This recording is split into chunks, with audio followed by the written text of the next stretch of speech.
அவர்களை அழைப்போம். தோல்வியை கண்டு துவளாத மனிதனும் இல்லை, வெற்றிக்கு ஆசைப்படாத மனிதனும் இல்லை. அனைத்திற்கும் என் முத்தான முதற்கண் வணக்கத்தை தெரிவித்துக் கொள்கிறேன். என் பெயர் திவ்யா. வில்லிங்டன் சீமாட்டி வாசகர் வட்டம் வழங்கக்கூடிய 158வது புத்தக மதிப்புரையில நான் தேர்ந்தெடுத்த புத்தகம் வெற்றி மேடை.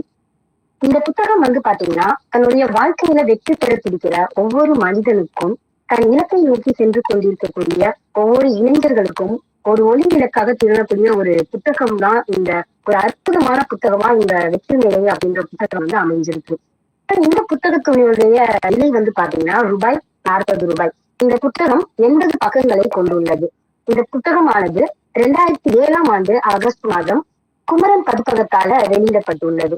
இந்த புத்தகம் பாத்தீங்கன்னா ஒரு வாழ்வியல் வகையை சார்ந்த ஒரு புத்தகம். இதுல பாத்தீங்கன்னா இந்த பல்வேறு சிந்தனைகள் இந்த புத்தகத்துல அடையுது. பக்கங்கள் குறைவா இருந்தாலும் இந்த புத்தகத்துல பல்வேறு செய்திகள் நம்ம வாழ்க்கையில முன்னேற்றத்திற்கு உறுதுணையா இருக்கிற மாதிரி அமைந்து கொண்டிருக்கு. இந்த புத்தகத்தின் ஆசிரியர் பாத்தீங்கன்னா முனைவர் திருநட் கவிஞர் கவிதாசன் ஐயா அவர்கள்.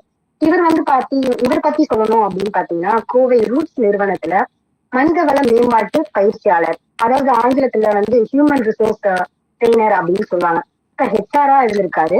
பிறகு தலைவராகவுமே பணியாற்றி இருக்காரு. இவர் ஒரு பேச்சாளர், எழுத்தாளர், சிந்தனையாளர் அப்படின்ட்டு பன்முக முகங்களை கொண்டவர் தான் கவிதாசன் ஐயா அவர்கள். இவர் பாத்தீங்கன்னா 2000ஆம் ஆண்டு திரும்ப மனிதர்களுக்கான அந்த விருதையும் வாங்கிட்டாரு. இவருடைய ஒரு சிறப்பே என்ன அப்படின்னு பாத்தீங்கன்னா, எளிய நடையில அனைவருக்கும் புரியுற வகையில தன்னுடைய புத்தகத்துல எழுதியிருப்பார். ஸ்கூல் படிக்கிற சாதாரண பசங்கள்ல இருந்து வெற்றி பெற்ற எவ்வளவு பெரிய ஆளுங்க வரைக்கும் எல்லாருமே படிச்சு புரிஞ்சுக்கிற வகையில இவருடைய தமிழ்ல எளிமையான தமிழ் சொல்லுங்க பார்த்திருக்கீங்களா? அந்த மாதிரி எல்லாருமே படிச்சு அவங்க பொருள் புரிஞ்சுக்கிறது ரொம்பவே எளிமையா இருக்கும். இந்த புத்தகத்துல மையப்படுத்தா இவர் என்ன சொல்லியிருப்பாரு அப்படின்னு இந்த தலைப்பு பார்த்தாலே உங்களுக்கு தெரியும், வெற்றி மேடை. நம்ம வெற்றி அடையணும், வெற்றி மேடைக்கு ஏறணும் அப்படின்னா நம்ம என்னென்ன பண்ணணும் அப்படின்ட்டு சில குறிப்புகளை இங்க எளிமையா சொல்லியிருப்பாரு. அது மட்டும் இல்லாம இந்த பேச்சுக்கலையோடைய அவசியம் பத்தியும் சொல்லியிருப்பாரு. முதல்ல இந்த வெற்றி மேடை இந்த புத்தகத்துல நம்ம மெயினா 3 தூண்களா இருக்க ஒரு 3 விஷயங்கள் இருக்கு. அதை நம்ம பார்க்கணும் அப்படின்னா, முதலாவது செல்ஃப் அனாலிசிஸ், சுய பரிசோதனை. அதை பத்தி கவிதாசன் ஐயா அவர்கள் சொல்லியிருப்பாங்க. சுய பரிசோதனை அப்படின்னா என்ன அப்படின்னு பாத்தீங்கன்னா, நம்மளை பத்தின சுய பரிசோதனை. நம்மளை பத்தி இப்ப ஸ்வாட் அனாலிசிஸ் நம்ம கேள்விப்பட்டிருக்கோம். நம்மளுடைய வீக்னஸ், நம்மளுடைய ஆப்பர்ச்சுனிட்டி, டேலண்ட், இது எல்லாமே என்ன பண்ணணும்னா முதல்ல நம்ம தெரிஞ்சிருக்கணும். நம்மளை பத்தி நம்ம தெரிஞ்சதுனாதான் நம்ம கோல் அச்சீவ் பண்ணது நம்ம என்ன பண்ணணும் நெக்ஸ்ட் ஸ்டெப் அப்படின்றது நமக்கு தெரியும். கவிதாசன் ஐயா அவர்கள் அதுதான் சொல்லியிருப்பாரு, நம்மளை பத்தி ஃபர்ஸ்ட் நம்ம அறிஞ்சிருக்கோம், நம்மளுடைய ஸ்ட்ரென்த் என்ன, வீக்னஸ் என்ன அப்படின்ட்டு. இரண்டாவதா இவர் என்ன சொல்லியிருப்பாரு அப்படின்னு பாத்தீங்கன்னா, பாசிட்டிவ் திங்கிங் வேணும் அப்படின்னு சொல்லியிருப்பாரு. நேர்மறை சிந்தனைகள். இப்ப நான் நிறைய பேர் நம்ம சொல்லியிருப்பாங்க பாத்தீங்களா, இப்ப நம்ம பாசிட்டிவ் திங்கிங் இருந்தா நம்மளை சுத்தி அந்த பாசிட்டிவ் வைப் இருக்கும். நம்ம நெகட்டிவா தாட் பண்ணி நெகட்டிவ் திங்கிங் இருந்துச்சு அப்படின்னா நம்மளை சுத்தினே ஒரு நெகட்டிவ் திங்கிங், அந்த நெகட்டிவ் வைப் தான் இருக்கும் அப்படின்னு சொல்லிட்டு. அப்போ நம்ம என்ன பண்ணணும், ஃபர்ஸ்ட் எல்லாத்தையுமே பாசிட்டிவா திங்க் பண்ணணும். நம்ம பாசிட்டிவா திங்க் பண்ணோம்னா கண்டிப்பா நமக்கு நடக்கிற ஒரு விஷயமும் பாசிட்டிவா தான் நடக்கும் அப்படின்றத பத்தி சொல்லியிருப்பாரு. அண்ட் தேர்ட் பாத்தீங்கன்னா தொடர் முயற்சி. இப்ப கண்டினியூஷனா நம்ம என்ன பண்ணணும், இப்ப நம்ம ஒரு கோலை செட் பண்ணிருக்கோம் அப்படின்னா அதை நம்ம அச்சீவ் பண்ணணும். நம்ம என்ன பண்ணணும், அதை நோக்கி நம்ம போகணும். இப்ப கோல் செட் பண்ணிட்டேன் பட் நான் எதுவுமே பண்ண மாட்டேன் அப்படின்னு சொன்னா நம்ம அந்த கோலை நம்ம இலக்கை அடைய முடியாது. அப்ப என்ன பண்ணணும்னா, அது பெரிய கோலா இருந்தாலுமே சரி, நம்ம சின்ன சின்ன பகுதிகளா அதை பிரித்து அதையும் படிக்கிட்டே மாறி நம்ம அந்த இலக்கை நம்ம அடையணும் அப்படின்னு சொல்லியிருப்பாரு. அந்த முக்கிய 3 தூண்களா இவர் அந்த 3 விஷயத்த மட்டும் சொல்லாம இன்னும் சில விஷயங்களை சொல்லியிருப்பாரு. அதை நம்ம பிரிச்சு சிறு சிறு பகுதிகளா நம்ம பார்த்தோம் அப்படின்னா, முதல்ல எண்ணங்களுடைய வலிமை, அதாவது நம்ம தாட்ஸ் பத்தி சொல்லியிருப்பாரு. நம்ம தாட்ஸ் எப்படி இருக்கணும் அப்படின்னா, இப்ப பாத்தீங்கன்னா நம்ம சிந்தனை உயரதான் நம்மளுடைய வாழ்க்கை உயரும். நம்ம தாட் ஃபர்ஸ்ட் பெருசா இருக்கணும். நம்ம அப்படி இருந்தாதான் நம்ம அதை போயிட்டு அச்சீவ் பண்ண முடியும். இப்ப ஒரு கோலை செட் பண்றீங்க அப்படின்னா, எனக்கு இவ்வளவுதான் ஒரு நான் இவ்வளவுதான் அப்படின்னு நீங்க அந்த உங்க கோலை சின்னதா செட் பண்ணக்கூடாது அப்படின்னு சொல்லியிருக்காரு. அப்ப நம்ம சிந்தனை, நம்ம தாட்ஸ் என்ன இருக்கணும்னா பெருசா இருக்கணும் அப்படின்னு சொல்றாரு. இவர் இந்த எண்ணங்களின் வலிமை அதை பத்தி சொல்லியிருப்பாரு இல்லையா. இப்போ இந்த எண்ணங்கள் அப்படின்ற அந்த ஒரு வார்த்தையை வச்சு கிருஷ்ணமூர்த்தி அப்படின்ற ஒரு ஆசிரியர் ஒரு புத்தகம் எழுதியிருப்பாரு. நீங்க எண்ணங்கள் அப்படின்ற அந்த எண்ணத்தை வச்சு அந்த புத்தகம் முழுக்கா அமைஞ்சிருக்கும். அதை பத்தி இந்த எண்ணங்கள் அப்படின்ற விஷயத்த பத்தி கவிதாசன் ஐயா அவர்கள் சொல்லியிருப்பாங்க. அண்ட் செகண்ட் ஒன் பாத்தீங்கன்னா கோல் செட்டிங், இலக்கை நிர்ணயித்தல். நான் முன்னாடியே சொன்ன மாதிரி நமக்கு ஒரு இலக்கு இருக்கும். இப்ப வந்து இலக்கே இல்லாத ஒரு வாழ்க்கை அப்படின்றது எதற்கு சமம் அப்படின்னா முகவரி இல்லாத கடிதத்திற்கு சமம் அப்படின்னு சொல்லிட்டு கவிதாசன் ஐயா வந்து சொல்லியிருக்காங்க. இப்ப நீங்க யோசிச்சு பாருங்க, ஒரு லெட்டர் எழுதுறோம், அந்த லெட்டருக்கு வந்து அட்ரஸே இல்லை அப்படின்னா அந்த கடிதம் வந்து அந்த போற அது சென்று அடையிற அந்த இலக்கை வந்து போய் சேராது. இப்ப எந்த இடத்துக்கு அது போகணும் அப்படின்றது முகவரியே இல்லாத அந்த கடிதம் போயிட்டு அடையாது. அதே மாதிரிதான் நம்ம வாழ்க்கையிலுமே நம்ம ஒரு கோல் வந்து செட் பண்ணணும். அப்படி கோல் செட் பண்ணலாம் நம்ம வாழ்க்கையில நம்ம வந்து அந்த வெற்றி நிலையை அடைய முடியும் அப்படின்னு சொல்றது. ஸோ ஒவ்வொருத்தருக்குமே வந்து அந்த இலக்கு நிர்ணயித்தல் அப்படின்றது வந்து கண்டிப்பா தேவை அப்படின்னு சொல்லியிருப்பாரு. அண்ட் மூணாவதுல என்ன விஷயம் சொல்லியிருப்பாரு அப்படின்னு பாத்தீங்கன்னா டைம் மேனேஜ்மெண்ட். இப்போ நேர மேலாண்மை. முன்னாடி சொன்ன தேவி அவர்கள் அவங்களுமே வந்து சொல்லியிருப்பாங்க டைம் மேனேஜ்மெண்ட் பத்தி அந்த முன்னேற்றம் அப்படின்ற நூல். இப்போ இந்த வெற்றி மேடையிலுமே ஐயா அவர்கள் வந்து அந்த டைம் மேனேஜ்மெண்ட் பத்தி ரொம்பவே சொல்லியிருப்பாங்க. இப்ப நம்ம நிறைய பழமொழிகள்லாம் வந்து கேட்டுட்டோம் இல்லையா? இப்போ டைம் இஸ் கோல்டு, காலம் போல் போன்றது அப்படின்னு சொல்லிட்டு. ஆனா கவிதாசன் ஐயா அவர்கள் வந்து என்ன சொல்லியிருப்பாங்க அப்படின்னு பாத்தீங்கன்னா காலம் உயிரை போன்றது அப்படின்னு சொல்லியிருப்பாரு. இப்ப நம்ம பல கோடி சொத்தா இருந்தாலும் சரி இழந்துட்டோம் அப்படின்னா அதை நம்ம மறுபடியும் சம்பாதிக்கலாம். ஆனா நம்ம கடந்து போற ஒரு நொடியை கூட நம்ம எவ்வளவு கஷ்டப்பட்டாலும் அதை நம்மளால வாங்க முடியாது. ஸோ அப்பா வந்து என்ன பண்ணணும்னா நம்ம அந்த டைம் அப்படின்றத வந்து வேஸ்ட் பண்ணக்கூடாது. இப்ப வாழ்க்கையில வெற்றி பெறணும் அப்படின்னு நினைக்கிறவங்க அவங்களுடைய நேரத்தை வந்து வீணாக்க மாட்டாங்க அப்படின்னு சொல்லிட்டு கவிதாசன் ஐயா அவர்கள் வந்து குறிப்பிட்டிருக்காங்க.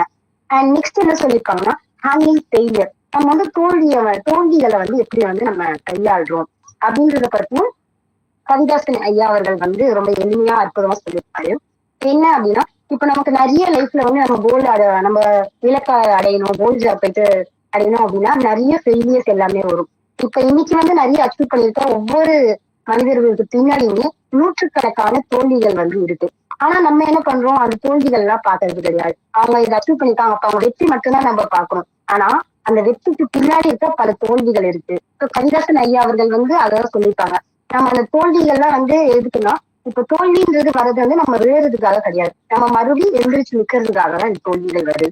இப்போ ஒரு நாளுமே ஒரு லெசன் சொல்லுவாங்க இல்லையா? அதே மாதிரிதான் ஒரு ஃபெயிலியர்ல இருந்தும் நம்ம ஒரு லெசன் வந்து கத்துக்கிறோம். இப்போ ஒரு விஷயம் நம்ம பண்றோம் அது ஃபெயிலியர் ஆகுது அப்படிங்கும் போது அது நெக்ஸ்ட் டைம் நம்ம பண்ணும்போது என்ன பண்ணுவோம், இன்னும் பெட்டரா பண்ணணும் அப்படின்னு.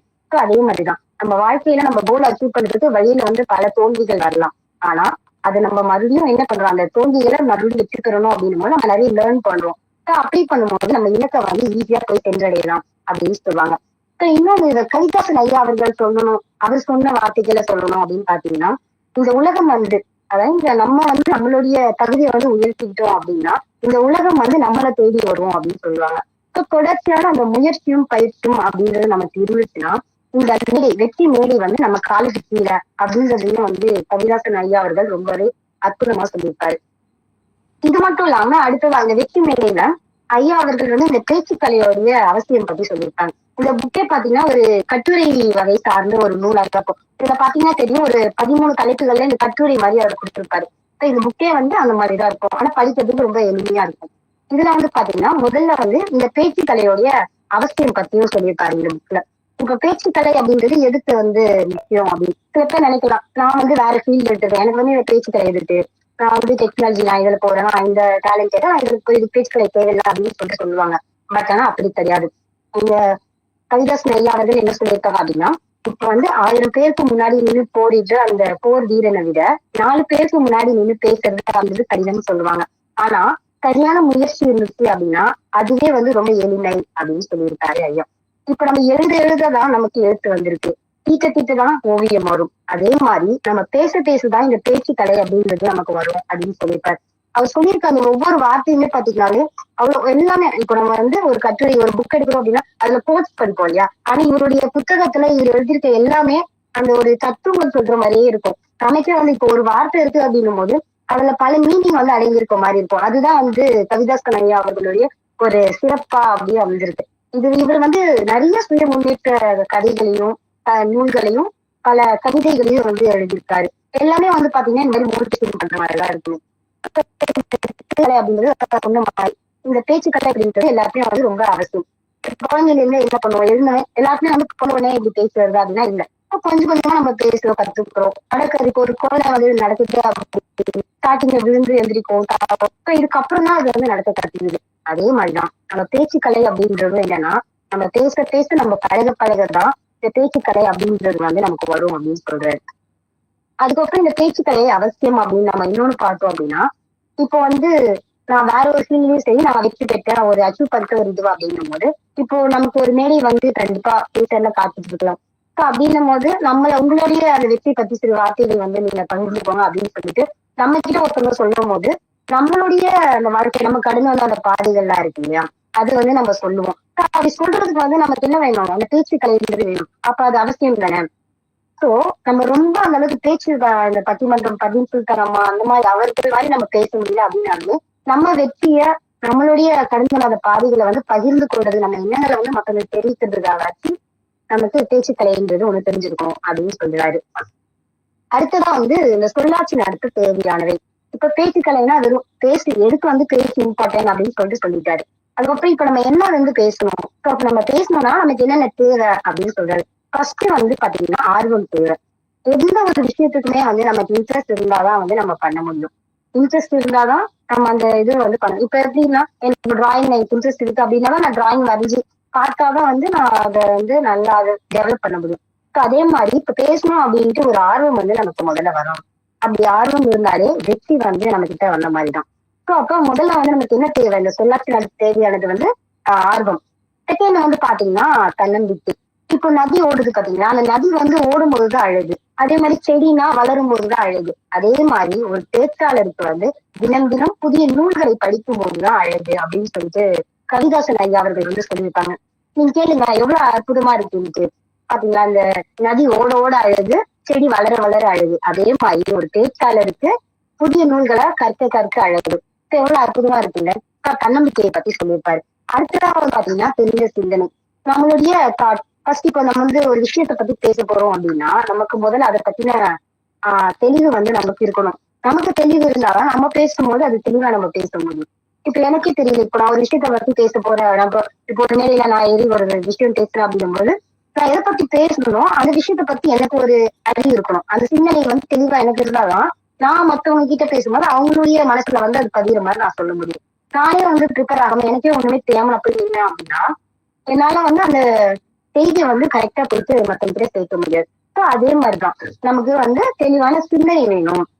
அந்த சிந்தனை எப்படி இருக்கணும்னா நல்லதா இருக்கணும் அப்படின்றத பத்தி சொல்லியிருப்பாரு. இப்போ பேச்சுக்கலைக்கு ஆர்வம் தேவைன்னு சொன்னாரு, தன்னம்பிக்கை தேவைன்னு சொன்னாரு, அதுக்கப்புறம் தெளிந்த சிந்தனை தேவை அப்படின்னு சொல்லியிருக்காரு. அடுத்ததான் வந்து பாத்தீங்கன்னா கற்கும் பழக்கம். இப்ப ஆசிரியர் ஒரு எல்லா ஆசிரியரும் பாத்தீங்கன்னா வாழ்நாள் முழுக்க படிப்பாங்க அப்படின்ட்டு சொல்லுவாங்க. இந்த டீச்சிங் ஃபீல்ட் அப்படின்றது நம்ம டெத் வரைக்குமே நம்ம வந்து டெய்லி லேர்னர்ஸ் தான் இருப்பாங்க, டெய்லி படிப்பாங்க அப்படின்னு சொல்லுவாங்க. அதே மாதிரிதான் ஒரு பேச்சாளருக்கு வந்து பாத்தீங்கன்னா அந்த கற்கும் பழக்கம் அப்படின்றது வந்து ரொம்பவே அவசியம்.